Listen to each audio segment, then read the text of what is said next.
Lideramos el camino de la opinión pública y buscamos que la cultura del debate alcance consensos y soluciones a los problemas de nuestro país.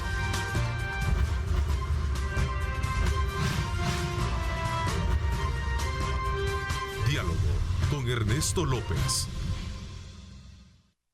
Buenos días, El Salvador, ¿cómo están? Qué placer enorme saludarles a ustedes. Gracias por acompañarse de nosotros a esta hora de la mañana. Por supuesto, también quiero unirme a esa felicitación que nos está, desde luego, generando muchos saludos de toda nuestra audiencia y especialmente para Telenoticias 21. 13 años que han pasado de estarles dando a ustedes toda la información y cobertura completa, tal y como veíamos ese informe desde Honduras, precisamente desde esta isla paradisíaca, como lo vimos con William Aguilar, el informe precisamente en cobertura periodística sobre esta situación de las donaciones de vacunas por parte del gobierno para estos municipios del hermano país de Honduras. Así es que muchas felicidades a todo el personal de Telenoticias 21 por sus 13 años.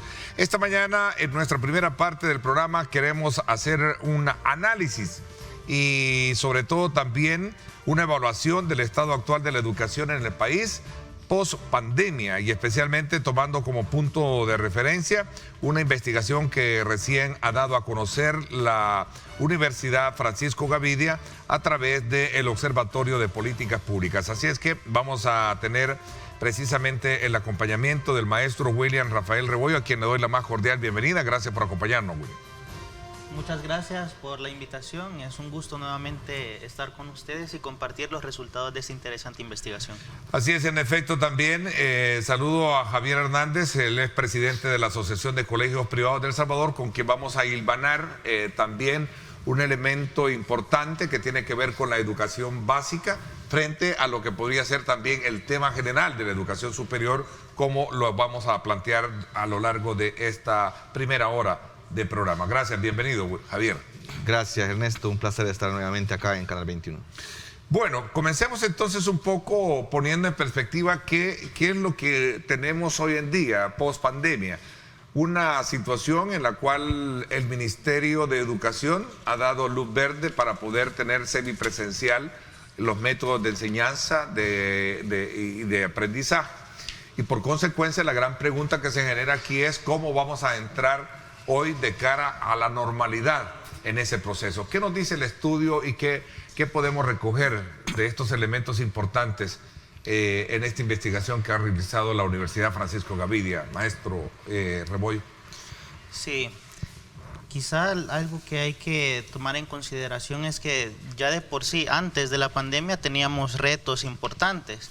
Ya a nivel educativo teníamos algunas dificultades importantes, y lo que hizo prácticamente la pandemia fue agudizar o sacar a luz, digamos así, una situación que ya era grave en algunos casos. Por ejemplo, el tema de las tecnologías y la integración como tal de las tecnologías antes de la pandemia ya era una situación crítica, pero a la que no le habíamos prestado demasiada atención. La pandemia prácticamente nos obligó a dar ese salto y entonces nos dimos cuenta de la enorme problemática que teníamos allí, que sigue siendo un reto, y por supuesto que luego el reto va a seguir siendo el mismo, tomando en consideración que en las escuelas van a seguir habiendo algunas dificultades en cuanto al equipo que se necesita para poder seguir realizando esa transición hacia un mundo digital. Ok, voy a hacer una corrección, perdón. Tengo ahí Walter Iraeta. Sí. Y aquí tengo, hice la presentación de otro nombre, las disculpas del caso, precisamente porque se me había colocado también este dato. Pero igual, maestro Walter, hay un elemento que usted identificaba y es precisamente el antes y el después, que creo que es un punto que viene a marcar el tema de la educación en el país. Es decir, antes de la pandemia y ahora el tema de post pandemia.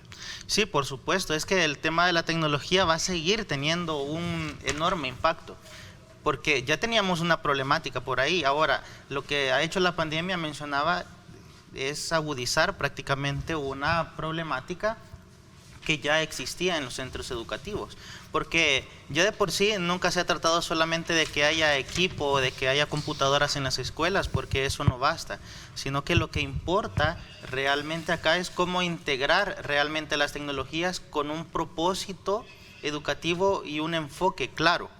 Entonces, ese reto va a seguir existiendo, por supuesto, una vez que se regrese al trabajo presencial. A ver, Javier, yo sé que ese es un tema que hemos venido tratando contigo y siento que todavía como que no hay una definición clara por parte de un sector de estar consciente de dónde venimos y a dónde tenemos que ir, porque al final el país debe de entrar ya en una situación normal. Ya tenemos el comercio, ya tenemos hasta estadios abiertos y muchos colegios y universidades que todavía no lo están. Sí, lo que pasa es que en el sistema educativo se deposita gran confianza de que es la institución que forma, que capacita al recurso, digamos, al profesional y al preprofesional del país. Y en ese sentido se busca que las instituciones educativas respondan con gran capacidad en materia de prevención de este tipo digamos, de pandemia que el COVID nos ha dejado pues una gran enseñanza.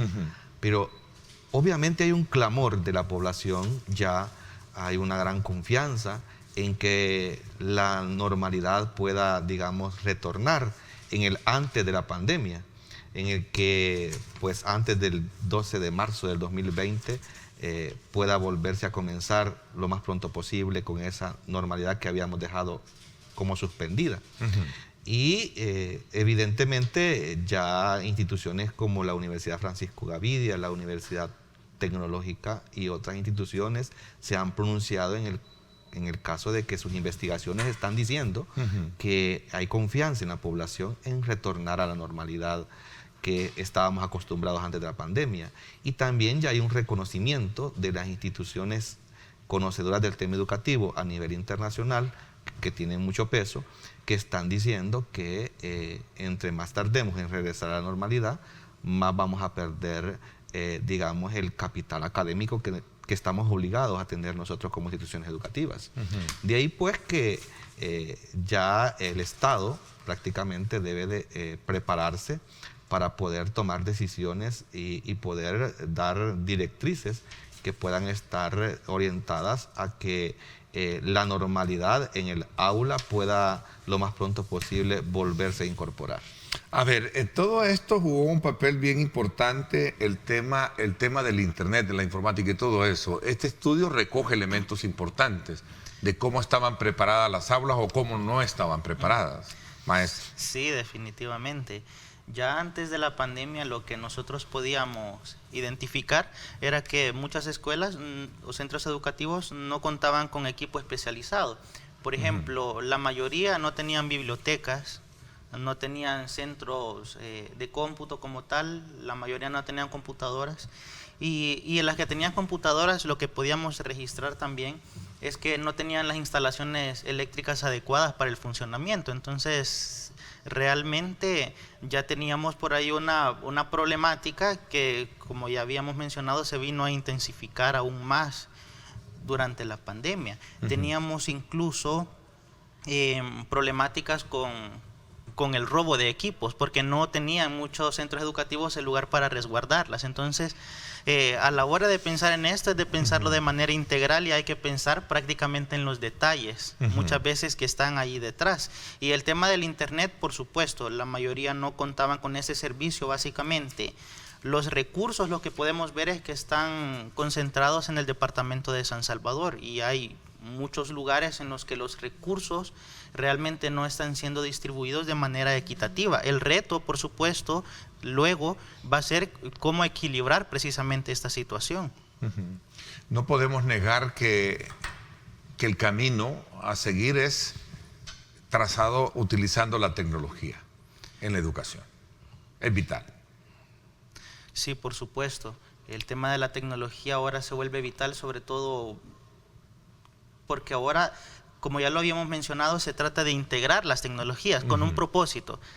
como lo mencionaba, no se trata solo de uso de teléfonos y eso.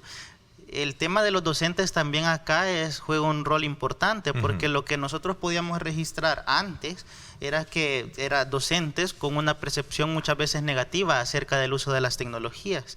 El reto, por supuesto, ha sido con esto de la pandemia el cómo hacer llegar precisamente a los docentes a una nueva perspectiva con respecto al uso de las tecnologías. Y bien sabemos que un docente que tiene una percepción de antemano negativa con respecto al uso de las tecnologías es muy difícil que oriente con un enfoque claro en los procesos educativos y que lo integre realmente de manera integral, valga la redundancia. Entonces es un reto que va a seguir siendo importante, sobre todo en un mundo digital donde las tecnologías cada vez cobran un mayor valor. A ver, tengo acá, por ejemplo, una lámina que me destaca, por ejemplo, el porcentaje de centros educativos a nivel departamental con docentes que utilizan las computadoras para el desarrollo de sus clases. Sí. O sea, el tema de las computadoras y que han sido facilitadas por el gobierno es digamos, un eje fundamental bajo esa visión que usted me está hablando, maestro. Sí, ¿sí? Por supuesto. Claro, vamos a ver, Javier. Bueno, yo creo que como que ya estamos nosotros hablando más de pospandemia. Y no sabemos si todavía estamos ahí o ya pasó la pandemia, pero para ubicarnos en el tiempo y si la tecnología va a ser todavía un brazo fuerte para poder orientar la acción educativa o va a ser un elemento colateral de la educación. Y aquí nosotros creo que tenemos mucha responsabilidad como gente que se dedica a hacer educación, porque definitivamente tenemos responsabilidades muy importantes que cumplir con el hecho educativo, con la calidad de educación, con la calidad del servicio que nosotros damos. Tanto en las universidades como en el nivel medio del país, la gran responsabilidad se basa en que estamos ya exportando el profesional que el país está necesitando.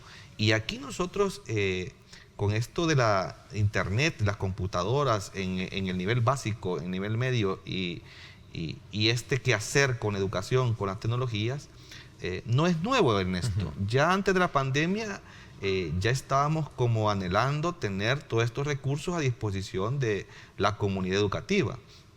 Lo que pasa es que la necesidad de la distancia que se creó entre el estudiante y el docente obligó a este sistema educativo a caminar aceleradamente hacia poder disponer de todo lo que era las computadoras, el internet, el celular y todo aquello que pudiera servir como canal para poder llegar en una carretera súper fuerte, súper rápida, para poder llevar el hecho educativo de la casa del docente a la casa del estudiante, porque obviamente también tuvimos que dejar los centros educativos.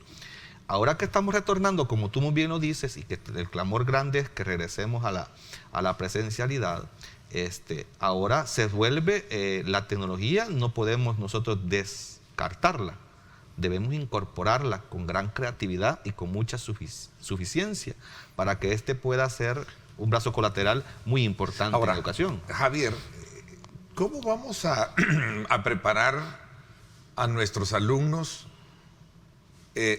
a través de la tecnología si a veces también el sector profesorado, el sector de formación no está preparado para ello? Fíjate que 4.700, bueno, hay 3 de cada 4 200 ya tiene una laptop.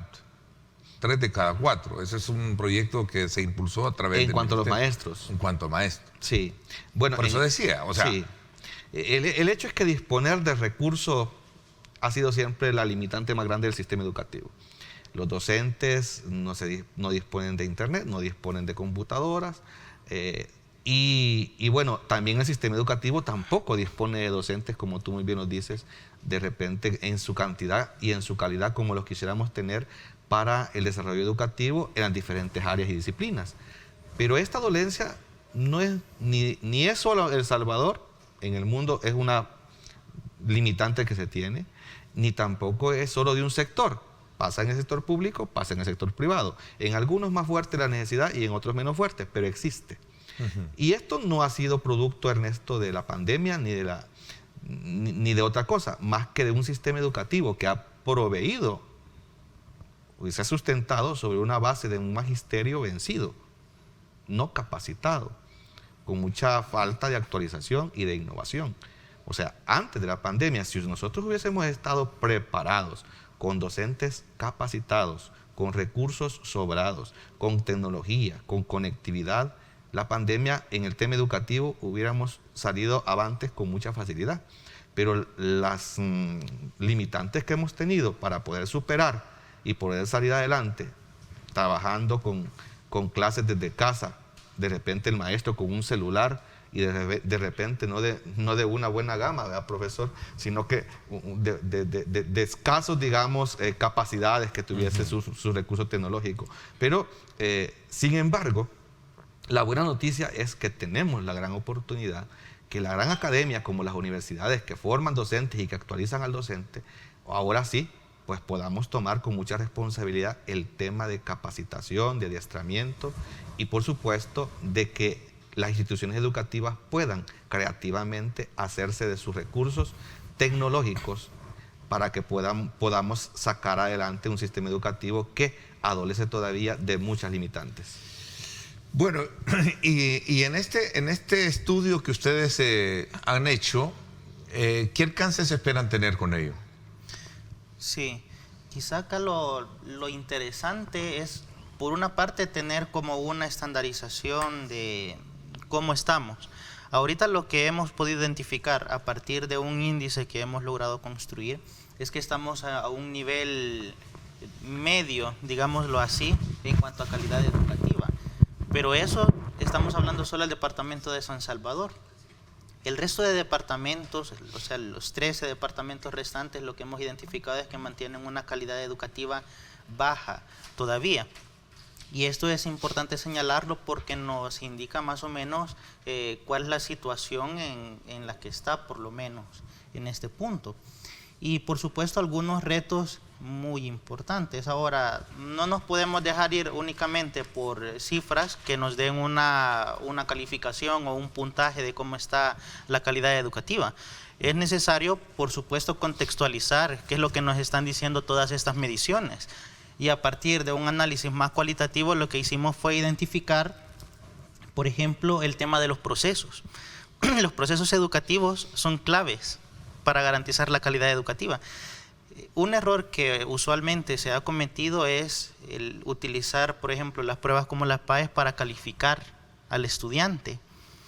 Pero realmente lo único para lo que esto nos ha servido es para decir que tan mal estamos, pero realmente no es ese el uso que se le debe dar a ese tipo de procesos, sino que más bien es para que yo utilizo esa información para tomar decisiones de mejora. Es una disyuntiva realmente, o sea, la PAES nace para medir realmente cuánto hemos aprendido o en qué estamos fallando. Sí, es que realmente se originó para evaluar al sistema educativo, no para evaluar en sí al estudiante y decirle, sino que realmente es para evaluar al sistema educativo. Pero podemos acá reflexionar y cuestionar cuántas políticas educativas se han originado a partir de los datos de la PAES, a pesar de que nos han indicado de manera constante algunas problemáticas. Por ejemplo, en el estudio que ustedes han presentado, estaba leyéndolo y conociéndolo, por ejemplo, la asignatura de matemáticas en la prueba, en la PAES, y realmente da elementos de juicio interesantes, ¿no? Como resultado de lo que han investigado. Sí, ese es un ejemplo de la medición unipersonal y no del sistema. Sí, es que realmente aquí lo que vale la pena es evaluar el sistema educativo, no decirle al estudiante realmente porque qué mensaje es el que se le envía. Acá lo más importante en cuanto a proceso es precisamente cómo se utiliza la información para la toma de decisiones de mejora. Y la otra, que quizás es importante solo en el contexto de la PAES y algo que encontramos en la parte de los procesos, es que realmente cuánto tiempo se dedica o se pierde muchas veces en los institutos en preparar a los estudiantes para la PAES. Si se supone que el mismo proceso de aprendizaje, las clases son el preparativo para la PAES, pero lo que vemos son actividades maratónicas para que previo a la PAES hay cursos, hay una serie de actividades para tratar de mejorar la puntuación. Pero precisamente no es esa la intención. ¿Y cuánto tiempo educativos realmente se pierden en ese tipo de actividades. Contigo, Javier, hemos venido por años estudiando. Por eso me podía reír, porque ¿Sí? la PAE siempre fue un proyecto... Como que el tiempo te está dando la razón. Sí, ¿verdad? exactamente. La PAE siempre fue un proyecto reprobado para reprobar estudiantes. O sea, desde que nació la PAE... O sea, midió para...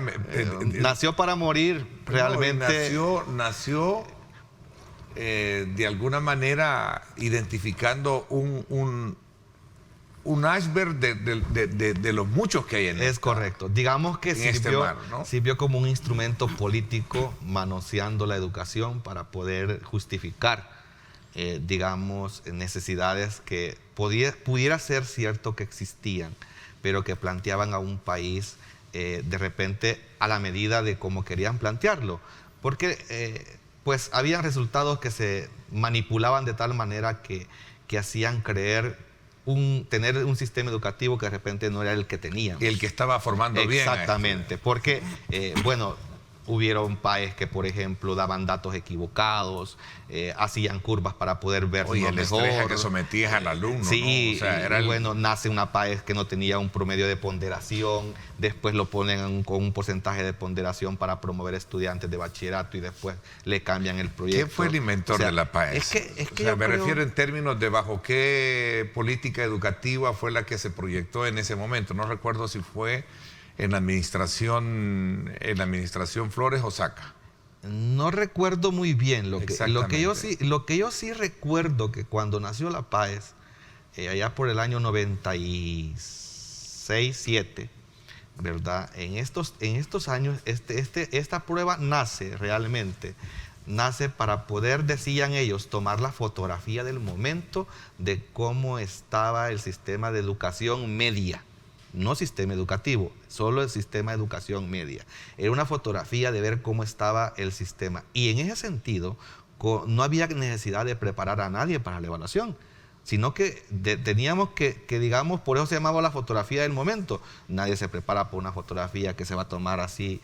Y entonces no había necesidad de hacer cursos prepaes ni nada de eso, porque tampoco había una preocupación por la nota, porque la nota no le afectaba para pasar o no pasar el estudiante, sino que era únicamente la condición de hacer la PAE, de realizar la prueba, para que pudiese medirse el sistema de educación media, pero no el sistema educativo nacional. Sin embargo, muchos comenzaron a darle un valor que no tenía la PAES. Por ejemplo, habían instituciones educativas y de ahí pues que algunos colegios privados hasta caían en el error, ¿verdad?, de decir que el alumno que el colegio que tenía mejores estudiantes en PAES era el mejor colegio. Y eso no era así. E incluso el gobierno, digamos, premiaba a estudiantes de PAES con notas. Sí. Y de ahí pues que cómo era posible, señores, que ustedes que me están escuchando, cómo era posible que pudiésemos tener siempre un solo 10 y no había más 10. O sea, ¿qué sistema educativo le está proveyendo una información en donde como que ya tenías, como si ya se tenía medido, vamos a dar un solo 10 y lo vamos a rifar a dónde va a quedar? Entonces, yo creo que era poco creíble o nada creíble lo que fue la PAES en más de 20 años. Ahora, el sistema tiene un gran reto, Ernesto. No evaluar el sistema de educación media, sino evaluar todo el sistema educativo.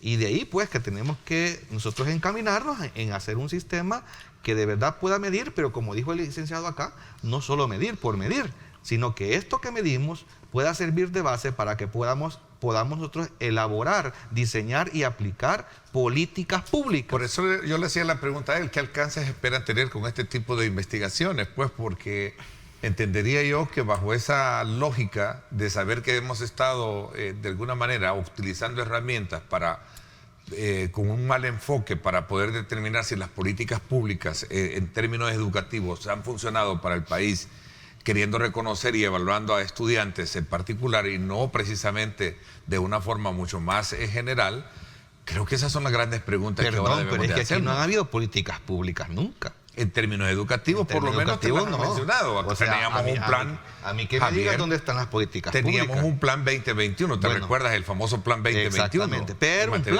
era un plan sin política. Era un plan sin política, porque toda política pública tiene una ley. Y nunca hubo una ley de educación que estuviera adherida a intereses nacionales de educación. Nunca la hubo. De hecho, la Ley General de Educación que tenemos ahorita ni siquiera tiene reglamento. Y ya estamos pensando en reformarla y en poder hacer un estudio sobre ello, pero no lo tenemos. Maestro, ¿cuál es su punto de vista con ese tema?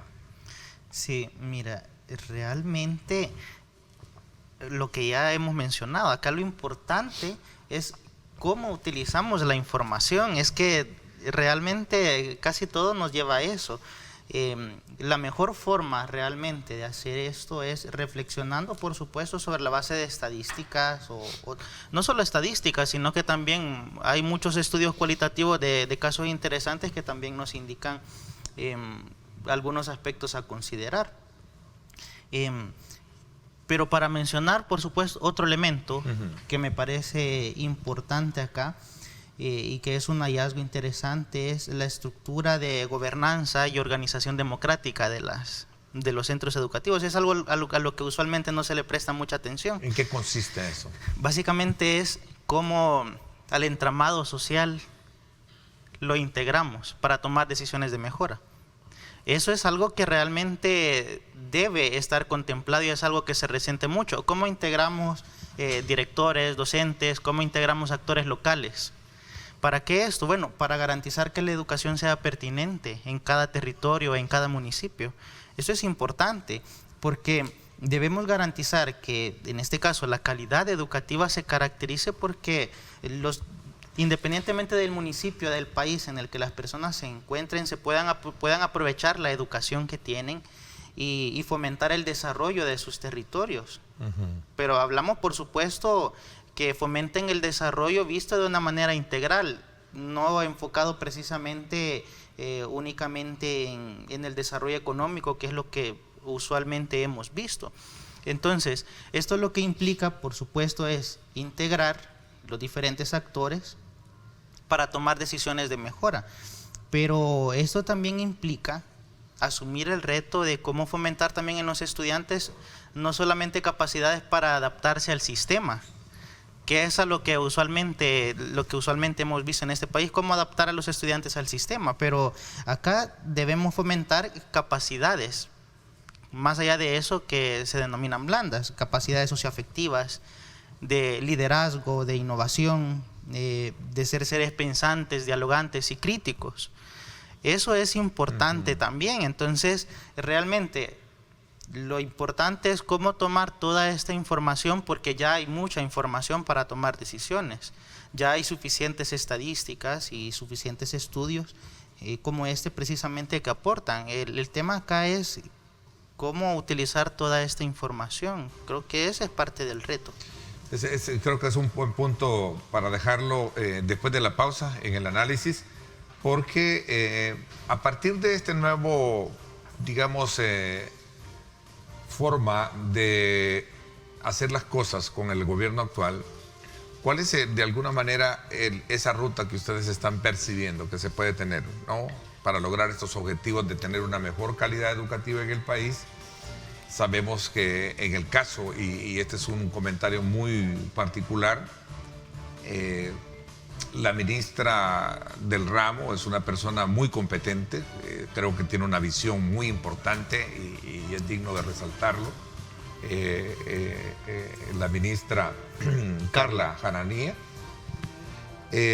porque ella de alguna manera, incluso la última vez estuvimos hablando de este famoso plan Nacer y Crecer, que creo que es un punto de partida para saber lo que podríamos cosechar en un futuro no muy lejano, tomando como referencia lo que han hecho otras sociedades, otros países, como el caso de Costa Rica, que siempre se toma como ejemplo de cómo hace 60 años invirtió más en su modelo educativo y ahora tiene resultados que obviamente son muy admirables. Así es que vamos a hablar de eso cuando regresemos. Perfecto. Gracias por estar con nosotros a esta hora de la mañana, son las 7 en punto.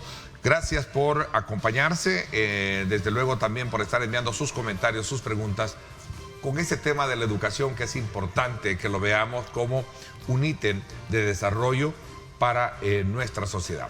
Vámonos hasta el sector del Boulevard del Ejército. Ahí está esta imagen que nos pone en perspectiva cómo está el tráfico para el ingreso a la ciudad capital a esta hora de la mañana. Pausa y volvemos.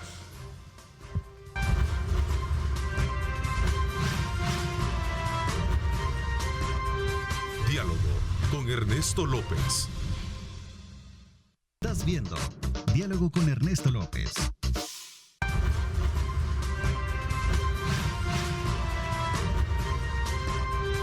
Diálogo con Ernesto López. Bueno, gracias nuevamente por estar con nosotros. Estamos conversando precisamente con el maestro Walter Iraeta, investigador del Observatorio de Políticas Públicas, administrado por la Facultad de Ciencias Jurídicas de la Universidad Francisco Gavidia, y también me acompaña el presidente de la Asociación de Colegios Privados de El Salvador, Javier Hernández. Y hemos logrado colocar esta mañana, para conocimiento de ustedes, este tema que tiene que ver precisamente con el estado actual de la educación en el marco de la pospandemia, que creo que ya estamos hablando de pospandemia, ¿verdad? Sí, claro. Porque la parte crítica ya más pasó. Y sobre todo también... Digamos que asumimos que ya estamos en la pospandemia. Yo creería que sí. De hecho, creo que a partir de la media apertura que ha habido para las clases semipresenciales, creo y entendería que esto es un punto aparte. Sí, claro. Estaríamos entrando ya a este nuevo ciclo en el área del sistema Educación superior. de educación y también ya presencial. Sí, entendería yo se la supone mayoría. que sí. ¿Y los colegios privados? Los colegios privados seguimos semipresencial. Semipresenciales. ¿No piensan entrar? Todavía no, hasta ¿Sí? que el Ministerio de Educación dé la indicación que es posible que se integre toda la comunidad educativa a la sistema Y presencial. este es un elemento también de mucha discusión, sobre todo cuando Pues sí. medimos los alcances, si es efectivo o no ha sido efectivo, que creo que al Es principio tú lo correcto. mencionabas. Y yo quiero sumarme a tu comentario de nuestra ministra de Educación, Carla Ananíes Varela, que obviamente reconocemos y admiramos mucho, le respetamos, porque es una autoridad educativa, no solamente como ministra de Educación, sino como profesional Sí. en el campo de la Mi educación. respeto mucho. Exactamente. Yo realmente siento como representante de educación privada también que ha sido muy valiente sus decisiones y su actuación al frente de este gobierno. En materia educativa creo que con lo poco que encontraron pudieron hacer tanto como para poder salir adelante con este sistema que todavía obviamente adolece de tantas limitantes que tiene para poder salir adelante. Y con el tema obviamente que acá el maestro hablaba acerca de el tener a la base, digamos, algunas variables que tienen que ver con la calidad de educación, hay que decir que el tema de la incorporación social para este tema de educación y tomar decisiones es una práctica que ya se había visto en gobiernos anteriores. De hecho, de ahí se produjo lo que es el programa que nunca se activó, que es el programa El Salvador Educado, si tú te recuerdas. Fue producto de un encuentro de lo que se llama agentes que tienen que ver con educación, que se llamaba Consejo Nacional de Educación. De ahí se produjo este gran proyecto que es un programa de educación que nunca tuvo vida porque nunca tuvo financiamiento. Tú te recuerdas, Ernesto, que hablábamos de que la implementación de este plan requería mínimamente de $1.000 millones anuales. Eso era mucha plata y pues obviamente no se contaba con esos recursos. Así que quedó como un plan muy bien bonito, muy bien escrito, pero nada más en papeles porque no caminó. Y entonces ahora tenemos el gran compromiso de que, si bien es cierto, como el maestro lo dice acá, el encuentro de los agentes o actores sociales para poder tomar decisiones interesantes sobre educación, pero que lo que se produzca también sea viable y que pueda tener de verdad algo que podamos, digamos, disfrutarlo, y que podamos, como Ernesto acaba de decir, en el ejemplo de Costa Rica, nuestro país hermano, bueno, como en educación un país piensa hoy en invertir para poder tener un éxito dentro de cuánto tiempo. A eso se le llama política pública a largo plazo.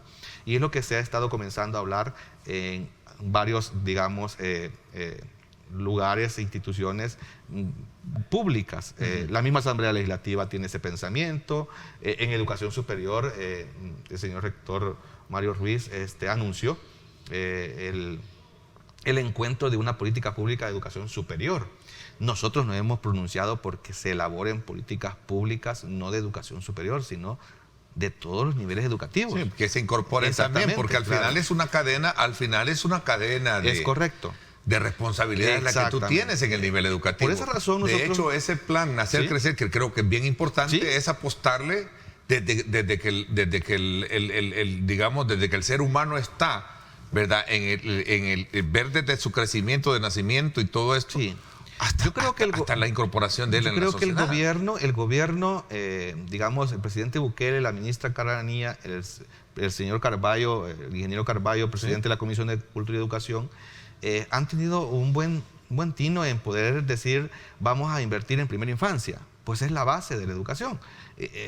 Digamos, es los niveles en donde debemos de comenzar a ver el progreso de una inversión significativa, en proyectos significativos, para que podamos ir teniendo, digamos, una continuidad de un sistema que se le puede ir dando, digamos, herramientas, recursos, y que se le puedan dar, digamos, una robustez que pueda soportar para poder ir caminando hacia un nuevo sistema educativo nacional. Pero esto pasa, Ernesto, por una gran responsabilidad, no solamente, digamos, teórica, sino muy práctica, en cuanto a que las leyes tengan mucho que ver con que viabilicen un sistema, en que garanticen calidad, en que, digamos, obliguen a que el gobierno que pueda venir, sea cual sea, pueda darle continuidad a un proyecto de país y no un proyecto de un partido político.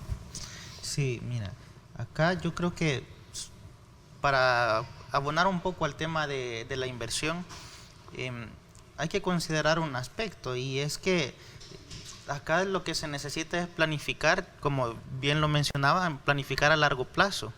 Eso es importante. Ahora, con el tema del financiamiento en educación, ya lo mencionábamos, tiene que ser equitativo y tiene que ser oportuno. Ya equitativo con respecto a algunos lugares que no lo reciben en la misma medida, al menos al compararlo con respecto a la cantidad de estudiantes y centros educativos con los que se cuenta. Eso es importante. Ahora, el financiamiento también es importante que se realice pensando en realizar saltos cualitativos de la educación, no solo para el simple funcionamiento del sistema educativo, sino que lo que yo voy a invertir realmente me permita dar un salto, cualitativamente hablando, ¿no? Eso es importante. Porque cuantitativamente hay planes, pero cualitativamente es es el gran desafío. Es el gran desafío. ¿Cómo logras tener una calidad mejor o efectividad de esos planes? Exactamente. Entonces, por eso es que mencionábamos que acá lo importante, por supuesto, es tener suficientes recursos que sean entregados de manera equitativa, pensando a largo plazo, en la medida de lo posible, y claro, facilitando saltos cualitativos de la educación. Pero para eso es que hay que prestarle atención a lo que mencionábamos, a los procesos, porque es en los procesos educativos en los que los recursos se utilizan y nos llevan a determinados resultados. Entonces, a los procesos es en los que debemos prestarle mucha atención. Ya hablábamos de cómo integrar las tecnologías a los procesos educativos con un propósito claro.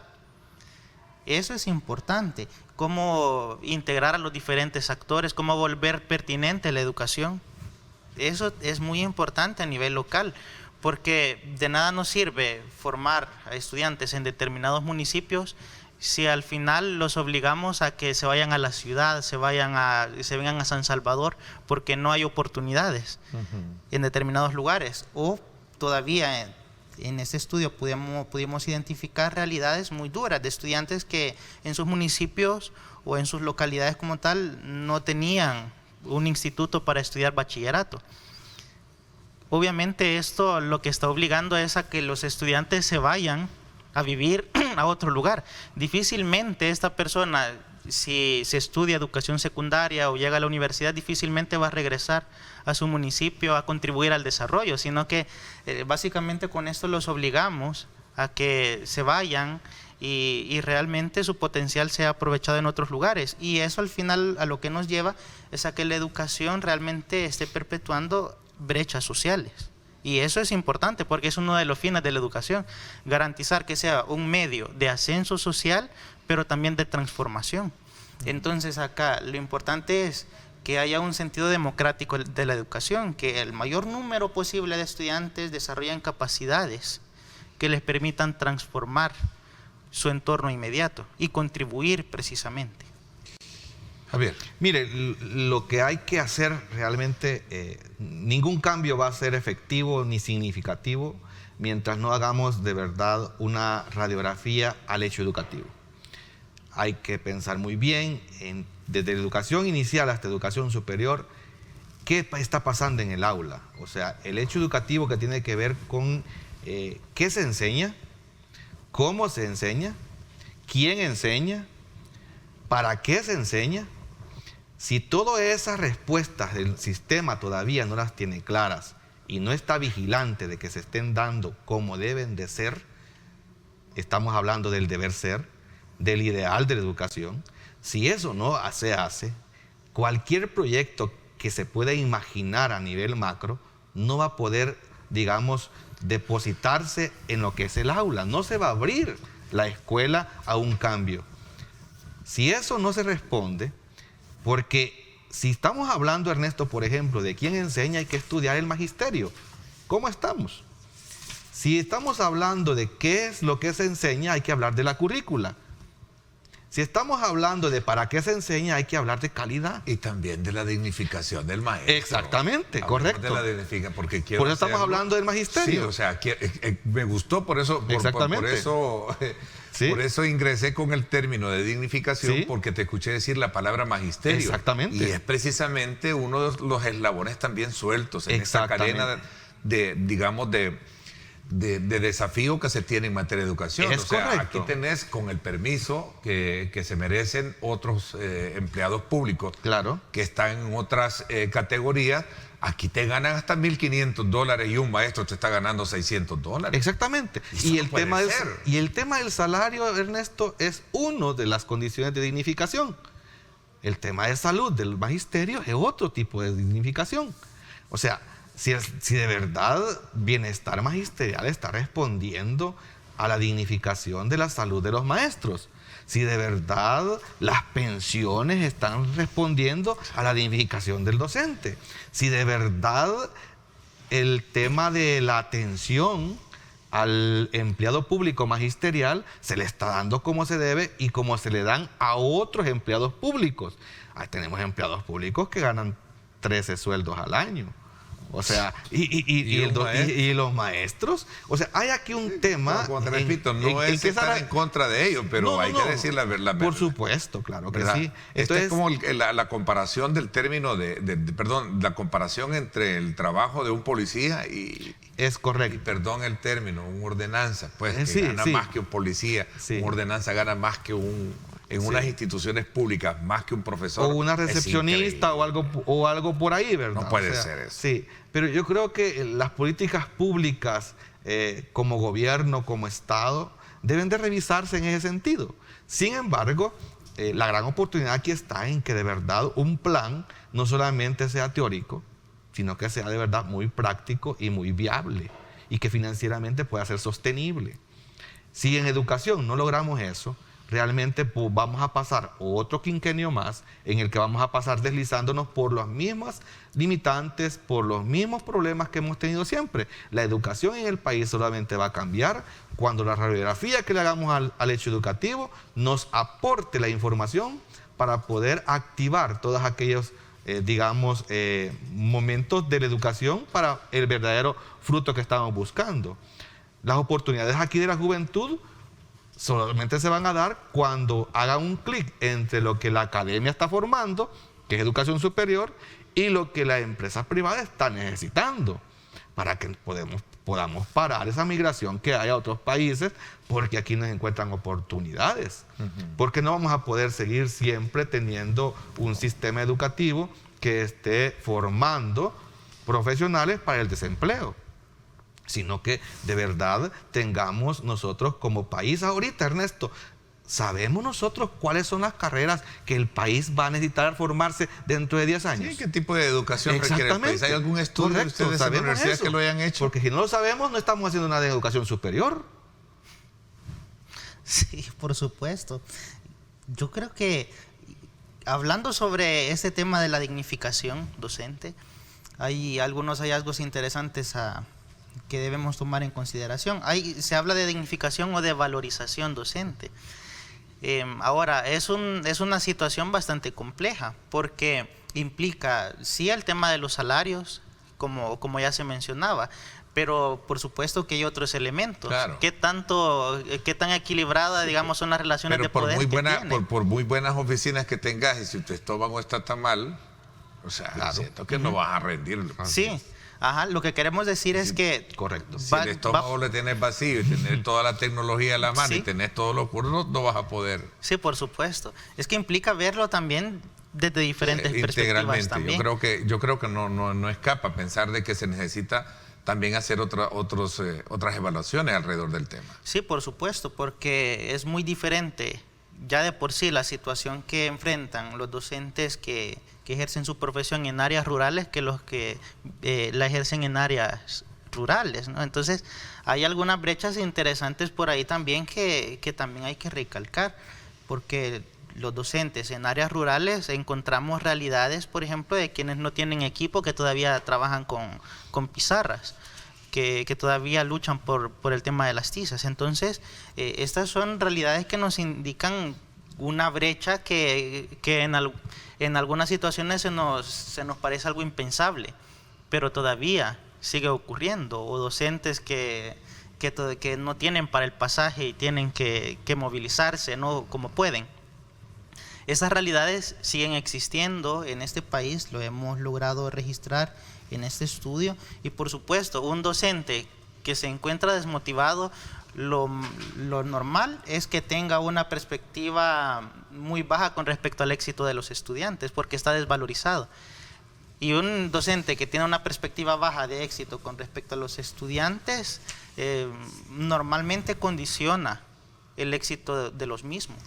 Ok, bueno, el tiempo se me acabó para esta primera parte y quiero confesar que siempre este tema de la educación es un tema que me llena de mucha pasión para tratarlo, porque sin duda alguna que el país y toda aquella sociedad que busca su desarrollo, la primera apuesta debe ser en un modelo educativo, en un modelo de salud, desde la primera infancia, que por eso me ha gustado mucho el plan último que se aprobó en la Asamblea Legislativa, Sí. y que bajo esa mirada se está impulsando a través Es de un la proyecto ministra. importante de inversión. Sí, que lo está haciendo la ministra de Educación, y para la cual pues resalto y reitero mi admiración y respeto por el énfasis que le está poniendo a ese tema. Javier, gracias por haberme acompañado. Gracias, Ernesto, y un saludo especial, por supuesto, en este mes de junio al Magisterio Nacional, Público y Privado. Muchas felicidades y gracias por atender a nuestros estudiantes donde sea que estén. Y por supuesto, gracias a ti, Ernesto, porque el tema educativo siempre tú lo tomas como muy propio. Se ve que tú pues te interesas por ello. Por supuesto. Gracias, amigo, por Gracias acompañarnos. también al maestro Walter Iraeta, quien le cambiamos el nombre. Lo que pasa es que William lo acompañó, el maestro William Rafael Rebollo lo acompañó la vez anterior y tenía ese dato también que nos iba a acompañar, pero no se pudo. Pero bienvenido nuevamente a esta casa, y también expresar mi felicitación a la Universidad Francisco Gavidia, a ustedes, a través de este centro de investigación que nos permite también tener insumos pertinentes para el abordaje de esta temática. Maestro. Sí, muchísimas gracias por el espacio. La educación superior es muy importante que se destaque por las investigaciones, porque es sobre la base de las investigaciones realmente que se aporta a la sociedad y a la toma de decisiones de mejora. Así es, y mis felicitaciones y mi agradecimiento también para el ingeniero Mario Antonio Ruiz, ¿verdad? Un rector de la universidad y un destacado también promotor y defensor del tema educativo en el país. Desde siempre, ¿verdad? doctor. Y de la Desde siempre. Así es que muchísimas gracias a ustedes. Nos vamos a la pausa. Cuando regresemos vamos a hablar con el alcalde de Sonsonate, el licenciado Rafael Alévaro, y vamos a hablar precisamente de los proyectos que tiene para esta importante cabecera departamental de Sonsonate. Vámonos a las imágenes hasta el sector de la avenida Jerusalén para que usted tenga de primera mano cómo está el tráfico a esta hora de la mañana. Tenemos desde luego la amenaza de la lluvia, que es importante tomarla en consideración. Aquellas recomendaciones que están haciendo las autoridades para evitar cualquier tipo de inconveniente. Recuerden, tenemos amenazas de lluvia permanentes para las próximas horas. Vamos a la pausa y regresamos con más.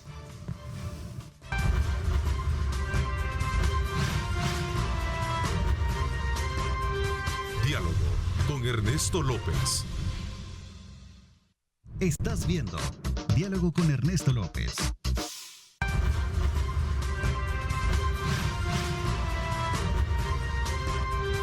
Diálogo con Ernesto López. Bueno, gracias nuevamente por estar con nosotros. Antes de presentarle nuestra segunda parte del programa, quiero decirle a usted y recomendarle que puede proteger el esfuerzo de muchos años con una póliza de seguro convincente. Por eso le invito a que contrate su seguro contra incendios con Seguros del Pacífico, una empresa con más de 35 años en el mercado que respaldan precisamente su compromiso con los salvadoreños. Le voy a dar el teléfono 22830800 y el WhatsApp 7920-2127 o contacte a su asesor de seguro. Quiero darle la más cordial bienvenida al alcalde de Sonsonate, al licenciado Rafael Arévalo, con quien vamos a hablar acerca de un balance de trabajo desde la toma de posesión el 1 de mayo. Bienvenido, alcalde. ¿Qué tal? ¿Cómo está? Muy buenos días. Muchas gracias por la invitación. Un gusto estar aquí con todos ustedes. Un saludo a los sonsonatecos y al resto de personas que nos están viendo. Bueno, ¿cuál es el balance de trabajo que tiene? ¿Cómo encuentra la alcaldía? ¿Y cuáles son los proyectos prioritarios en el marco de, digamos, esta nueva visión y asunción que tiene su persona y sobre todo también a partir del partido Nuevas Ideas? Bueno, yo creo que primeramente hablar de cómo hemos encontrado la alcaldía es un, fenómeno común en todo el país. Ya lo hemos escuchado a nivel nacional. Las condiciones en las que también otros compañeros han recibido las alcaldías. En el caso de Sonsonate, pues luego de ya un mes y casi 2 semanas, podemos confirmar que hemos encontrado pues una alcaldía desordenada, prácticamente una alcaldía de facto, que no pudo pagar pues sus obligaciones en el mes de abril. Y muchísimas cosas en deterioro, una alcaldía sin planificación. Todavía no hemos encontrado un plan de trabajo de ninguna de las gestiones anteriores. Y bueno, todavía estamos en un proceso de auditoría de todos los gastos que correspondieron pues a las administraciones anteriores. En algunas cosas pues sí hemos detectado algunas anomalías que estamos analizando en las áreas legales de la alcaldía de Sonsonate para ver qué es lo que tiene que proceder.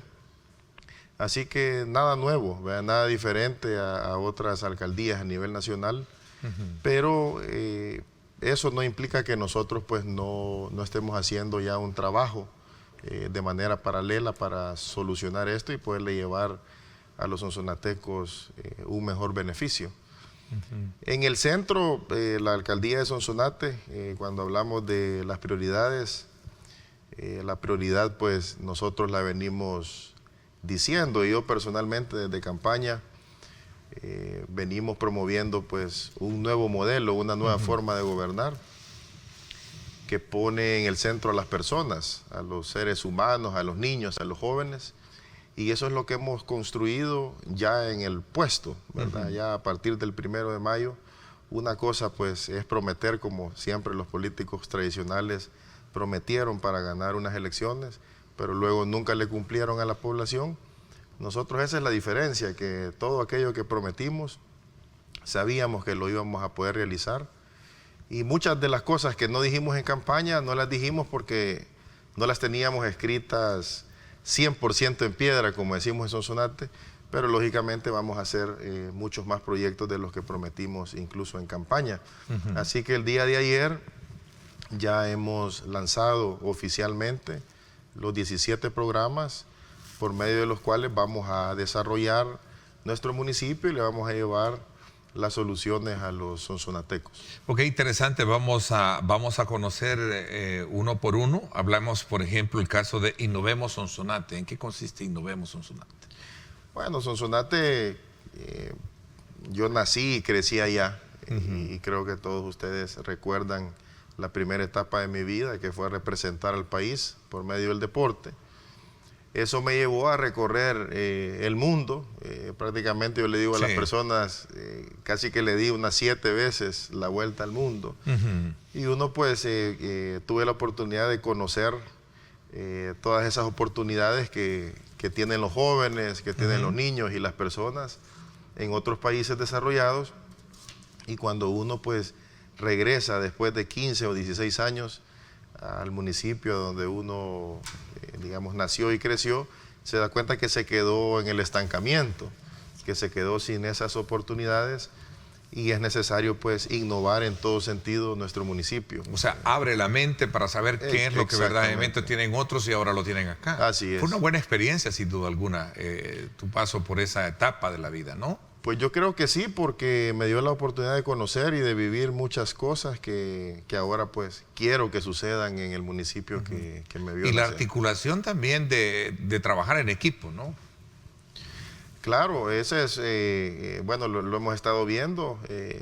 Ya en Sonsonate hemos tenido pues alrededor de 4 o 5 acciones en un trabajo pues totalmente articulado entre el Ejecutivo, el Legislativo y la Alcaldía Municipal. Ejemplo de ello fue el lanzamiento hace 3 días de un ITD, que es un centro, un instituto tecnológico digital que va a traer oportunidades a nuestros jóvenes y niños en el departamento de Sonsonate, un beneficio de alrededor de 20,000 becas alrededor de todo el departamento de Sonsonate. El ITD es un proyecto que se va a desarrollar en 3 puntos del país y uno es en Sonsonate. Este paso es bien importante. Voy a detenerme un poquito para ver esa experiencia como un destacado jugador de tenis que tú tuviste a lo largo de tu experiencia, y cómo de alguna manera se traduce en poder de alguna forma trabajarlo y aplicarlo en la definición de una política local de desarrollo, como es el caso de ahora estar al frente de la alcaldía, de una importante alcaldía como es Sonsonate. Sonsonate es una importante cabecera, reviste de muchos aspectos que tienen que ver con el turismo, la tradición, etcétera, etcétera, ¿no? Bueno, la verdad que el deporte en sí ha sido mi formación. Me formé por medio del tenis. Podemos decir que es una formación más de mundo, como los salvadoreños decimos. Y pues el deporte para mí lo representó todo, querer ver a mi país en lo más alto, la bandera de El Salvador más arriba que cualquier país desarrollado en el mundo. Y para eso se requiere muchísima disciplina, se requiere pues un régimen disciplinario que podemos decir fuera de serie, y además de eso se requiere mucho orden. Y eso es lo que estamos haciendo ahora en la alcaldía de Sonsonate el primer mes. Con muchísima disciplina, estamos activos las 24 horas del día, no hay descanso, estamos trabajando sin descanso con un nuevo equipo y estamos ordenándolo todo, ¿verdad? Hemos encontrado, como le decía al inicio, un verdadero desorden administrativo, y nosotros le estamos dando orden primeramente al interior de la alcaldía, cambiando, por ejemplo, un organigrama para que nuestra gestión pueda ser mucho más ágil de lo que la población, no solo a nivel de Sonsonate, sino que a nivel nacional, ha estado acostumbrada, que las cosas, hay un problema y se tardan meses o años o incluso pues décadas en que se le den solución a sus problemas. y nosotros hemos ahora cambiado toda esa metodología para ser mucho más ágiles. Bueno, me piden una pausa. Cuando regresemos, ¿cuál es la agenda de prioridad que tiene Sonsonate como municipio? Porque sé que muchos nos están en Sonsonate sintonizando y se están preguntando, bueno, ¿cuál es lo prioritario, ¿no? Hay aspectos comunes que son frecuentes encontrarlos cuando uno hace el diagnóstico, traza una fotografía o radiografía de un municipio, problemas de ordenamiento, ¿verdad? Problemas de seguridad, que a lo mejor no sea competencia directa, pero también está en la obligación de poder coordinar, y más aún tratándose de ser un partido de gobierno el que está administrando una comuna, como es el caso. Vamos a hablar de eso cuando regresemos. Gracias por estar con nosotros a esta hora de la mañana también.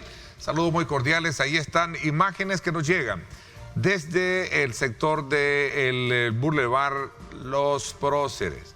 No, Boulevard Los Héroes. Ahí está. En el sector de los centros comerciales, para que usted vea cómo está el tráfico a esta hora de la mañana. Gracias por estar con nosotros.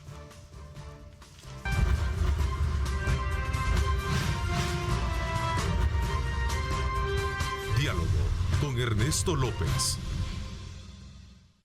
Estás viendo Diálogo con Ernesto López.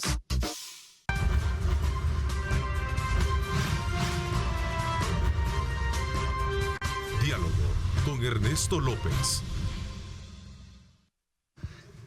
Bueno, vámonos entonces también aprovechando estas imágenes de la avenida Jerusalén para que usted vea cómo está el tráfico a esta hora de la mañana. Recuerde que esto es bien importante, a usted que nos sintoniza también a través de nuestra señal en Facebook, y por supuesto también a usted si piensa salir y desplazarse por esta importante zona. Bueno, vamos a continuar conversando con el ex tenista salvadoreño Rafael Arévalo, quien ahora es alcalde de Sonsonate por el partido Nuevas Ideas.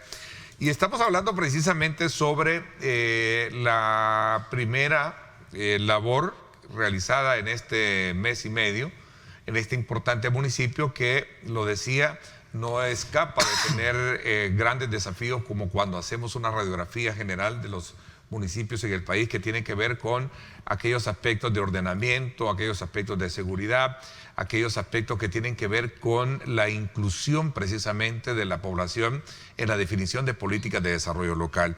¿Cuál es lo urgente, lo prioritario para hablar de Sonsonate hoy en día?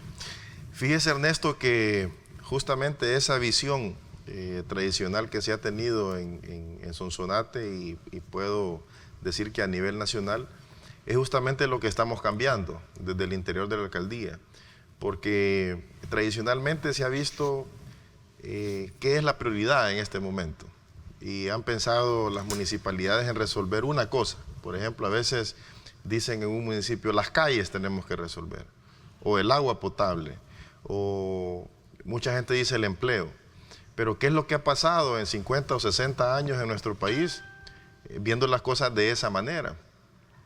Resolvemos una calle, pero luego no hay un empleo a donde las personas puedan comprar un vehículo o una moto para transitarlas. O muchas veces vemos de decir, resolvamos la reconstrucción de una escuela, pero luego las condiciones a donde viven sus familias no les permite poder tener acceso a esas escuelas, o luego pues no hay una demanda de empleo que compense todo el estudio que tuvo un ciudadano. Entonces, por esa razón, nosotros sí tenemos, digamos, un diagnóstico de las necesidades comunes, las necesidades que la comunidad nos dijo, esto es lo que nosotros preferimos que ustedes resuelvan con prioridad. Pero a la par de eso, nuestro modelo pues ha sido lanzar 17 programas, que esa es la nueva visión nuestra, especialmente desarrollar un municipio por medio de diferentes programas, a donde ya cada uno pues va con un presupuesto inicial, formando un conjunto de la primera inversión inmediata para las próximas 3 o 4 semanas de alrededor de $900,000 para poder activar este nuevo modelo, porque debemos de solucionarlo todo, en verdad, porque algunas personas pues nos dicen las calles, Bueno, pero son personas que cuentan con vehículo. Hay otras personas que preferirían que mejoremos las condiciones del transporte público. Y así, en los diferentes rubros, debemos de llegar a todos los sectores. Entonces, cuando hablamos de diferentes sectores, hablamos también de diferentes intereses y de diferentes prioridades adentro de la población. Así que, como le repito, esa es la visión. Es un gran reto, pero la verdad que esa es la demanda en la población. Cuando nosotros vamos a un país desarrollado, lo tienen todo. No tienen solo las calles buenas, no tienen solo una escuela buena, no tienen solo una clínica buena, por ejemplo. O sea, tienen un conjunto de cosas pues, que han logrado un desarrollo, y nosotros creemos que debemos de iniciar con ese modelo que ha logrado que los otros países se desarrollen y que los vayamos empujando a la vez todos estos proyectos. Es interesante, y por eso abordamos el paso y su experiencia por el lado de haber sido un atleta, de habernos representado. Está también al frente de la Federación Salvadoreña de Tenis, ¿no? Continúo, sí, como presidente de la federación. Así es. Y eso de alguna manera también se traduce en un ejercicio de trabajo ahora al frente de la alcaldía, ¿no? Mire, sabe que los niveles de competitividad que se pueden tener, hablando del deporte, están hechos a base de muchos aspectos que tienen que ver con el esfuerzo personal. Y ahora que estando al frente de un municipio, sabe que también se basa en poder trazar un modelo de participación mucho más, real de lo que puede tener un municipio. Sonsonate, por eso yo lo decía al principio, Sonsonate tiene, al igual, los problemas que puede tener cualquier municipio, pero también tiene muchas fortalezas a la hora de recoger, de aplicar un FODA, por decirlo, ¿verdad?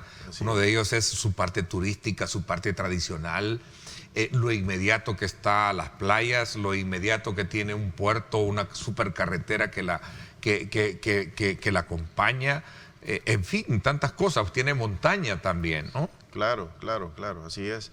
Así que, bueno, como le digo, y hablando un poco del deporte, pues que ha sido la experiencia también administrar el deporte, no solamente a nivel nacional como la Federación de Tenis, sino que también he sido parte de instituciones internacionales, y uno pues ahí se da cuenta cómo a nivel mundial las organizaciones pues tienen su orden, tienen sus modelos de desarrollarse. Entonces, en parte eso estamos aplicando, y creo que nos va a ir muy bien. ¿Trabaja bien con el Consejo? Hay de los 10 miembros del Consejo, 3 son de Arena, ¿no? Sí, nosotros... 7 de Nuevas Ideas y 3 de Arena. Sí. ¿Cómo trabajan? Gracias a Dios y gracias a los sonsonatecos que nos dieron pues esa amplia ventaja, y nos ha permitido tener pues a nuestro partido Nuevas Ideas, la mayoría simple y además la mayoría calificada que se requiere pues para todos aquellos financiamientos que se puedan requerir en el camino de esta gestión. Así que tenemos la total tranquilidad, el total apoyo para poder desarrollar con tranquilidad todo este nuevo modelo del que estamos hablando. O sea, y perdón, sumarle también, es una zona eminentemente agrícola también. O sea, tiene de todo Sonsonate. Claro, para mí pues... Tiene montaña, mar, ¿verdad? Eso es lo que yo les digo. Yo les digo, no puede ser que un centro comercial en el municipio de Sonsonate facture más o tenga mayores ingresos que la propia municipalidad de Sonsonate. ¿Cuánto factura?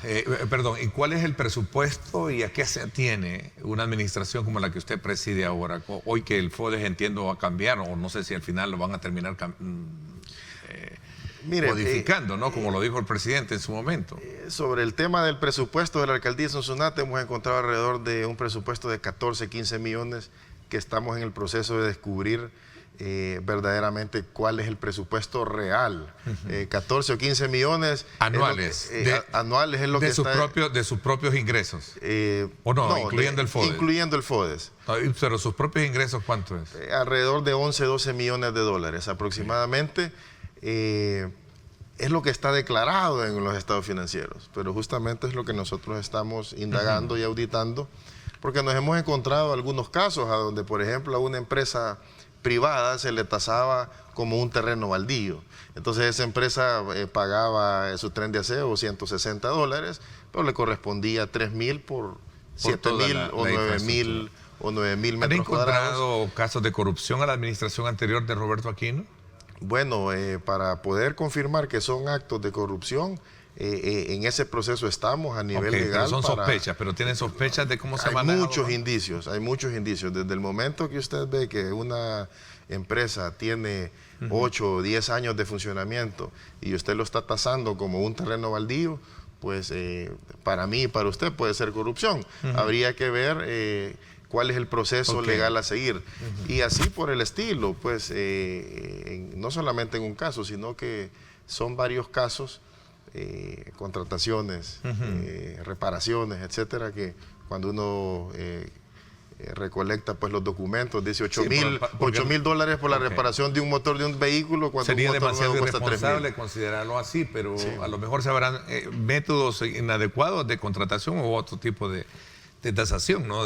Así es. Pero hablando pues en términos positivos de Sonsonate, Sonsonate tiene un gran potencial. Nosotros consideramos que prácticamente el primer año deberíamos de estar un par de millones más arriba para poder permitirnos apoyar más a la población, y al final de la gestión considero que al menos un 40% habremos subido gracias al nuevo modelo que hoy estamos implementando, que contempla pues también en uno de sus programas inversión a favor de los sonsonatecos para producir más. Rafael, por eso le preguntaba cuál es la prioridad digamos que, ¿cómo quiere ver usted Sonsonate y cuál es la prioridad para que se vea como usted quiere? Porque tiene muchos potenciales, y ya lo describí anteriormente. Vamos a hacer una pausa y regresamos un poco hablando de ese tema. ¿Le parece? Vamos a la pausa, 7:48 minutos. Gracias por estar con nosotros. Ahí vemos, gracias a estas imágenes del tráfico ASB, en el sector de la avenida Jerusalén, usted tiene ahí un pequeño percance, el cual pues ocasiona cierta lentitud en el tráfico a esta hora de la mañana. Ahí tenemos un problema, un pequeño percance vehicular, y entonces usted tome la consideración si piensa desplazarse por esta zona.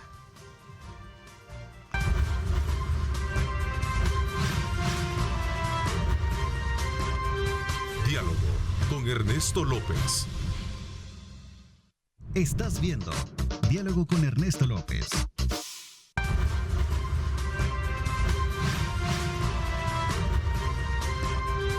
Diálogo con Ernesto López. Bueno, gracias nuevamente por estar con nosotros. Decía de que por eso es que al hablar de Sonsonate, ¿cuál es la parte más prioritaria? Hablar de desarrollo local, hablar de presupuesto, hablar de muchos aspectos que tienen que ver con el desarrollo como tal, pero también en el centro de una política de desarrollo local está sus habitantes, me decía un amigo, y hay que ver en qué condiciones el habitante se siente bien representado por la administración de la comuna. Así es, mire, prioridades, por ejemplo, a nivel administrativo, ya previo a poder lograr los beneficios a favor de los sonsonatecos, era resolver el tema interno en la alcaldía. Nos encontramos una municipalidad con alrededor aproximadamente 800 empleados. Hablábamos con nuestra presidenta del Banco Hipotecario y me decía, pero esa es la cantidad de empleados que el Banco Hipotecario tiene a nivel nacional, con tantas sucursales a nivel nacional. Entonces, lógicamente había una planilla demasiado extensa que sobrepasaba la capacidad de la alcaldía de Sonsonate. Así que hemos iniciado con esos cambios, suprimimos plazas por medio de un cambio en nuestro organigrama que hoy pues nos permite ser muchos más ágiles para resolver los problemas. Estamos también pues resolviendo el tema financiero, nuestro endeudamiento, alrededor de $9 millones.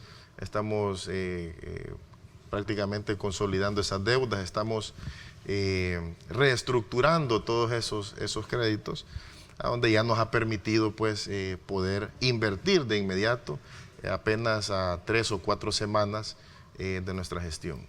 Luego de eso, estamos pues ya, como lo decía ayer, lanzamos nuestros 17 programas, que como le digo, van todos, ¿verdad? Es una solución en conjunto que resuelve mercados, por ejemplo, el reordenamiento de nuestra ciudad, vivienda digna municipal, porque estamos viendo pues extrema pobreza en Sonsonate, y eso es lo que no queremos ver.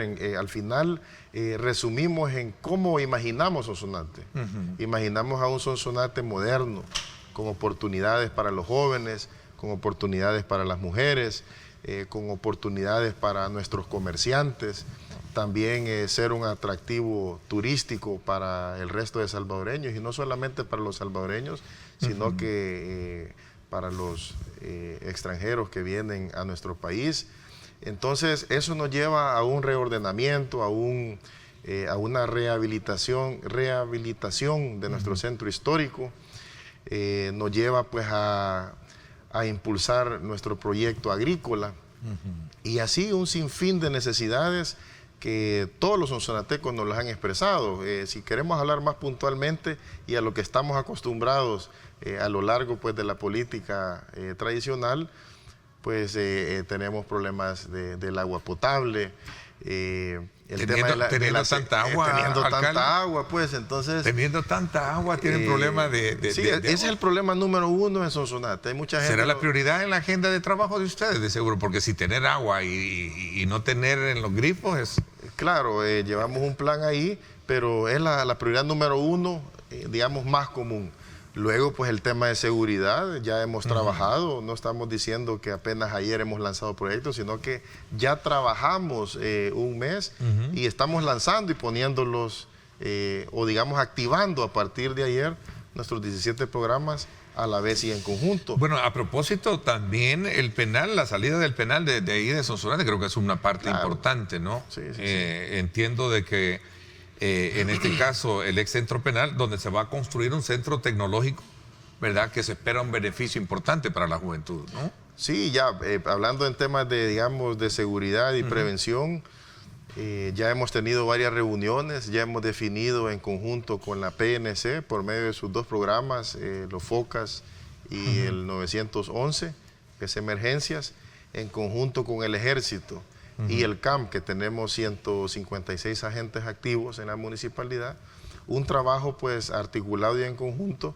que nos sumamos al Plan Control Territorial, que en las próximas semanas lo vamos a estar lanzando específicamente, pero ya hemos iniciado, por ejemplo, a presupuestar, reparar algunas patrullas para que la policía que monitorea el municipio de Sonsonate cuente con mejores vehículos. Ya estamos buscando renovar las flotas, estamos ya analizando la inversión en seguridad, por ejemplo, en tecnología, en cámaras de reconocimiento facial y otros tipos de implementos que requiere la policía, el ejército y el CAM para poder pues brindar esa seguridad que queremos ver en Sonsonate. Queremos ser el municipio más seguro del país y vamos a invertir sin precedentes en ello. Y así pues hay otras digamos, necesidades que, como repito, para algunos sectores de la población son unas las prioridades, pero para otros sectores de la población son otras las prioridades.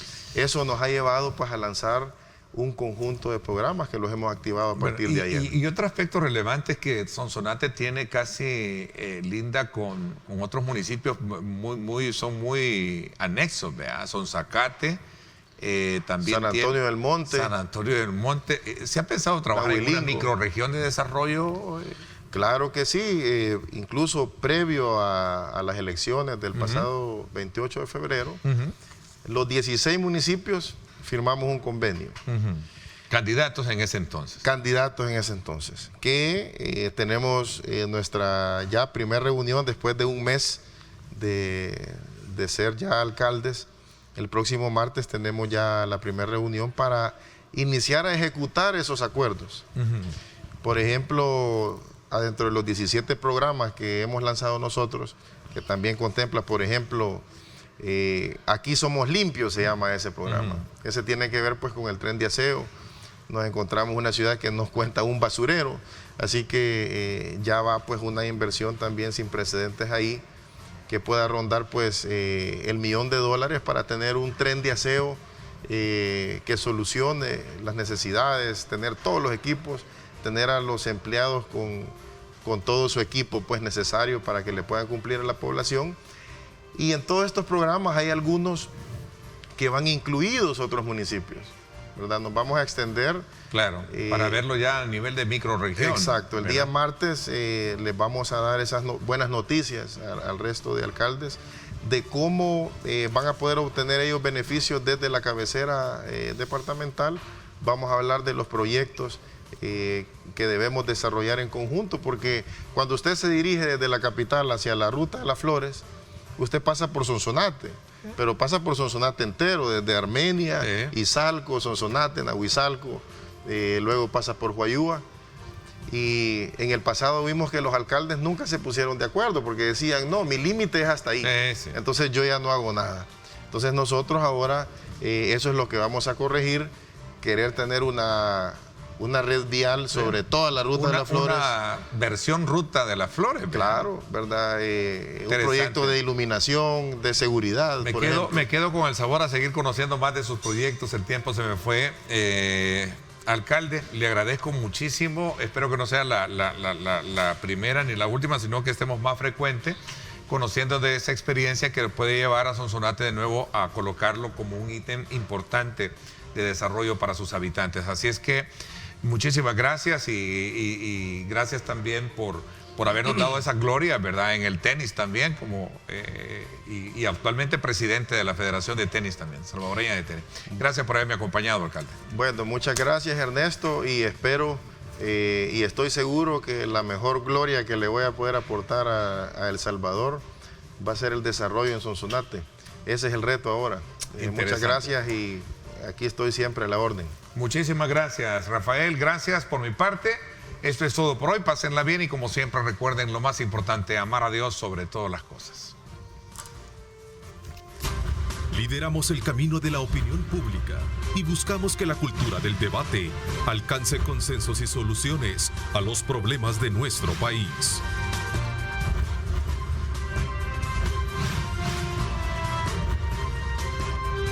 Diálogo con Ernesto López.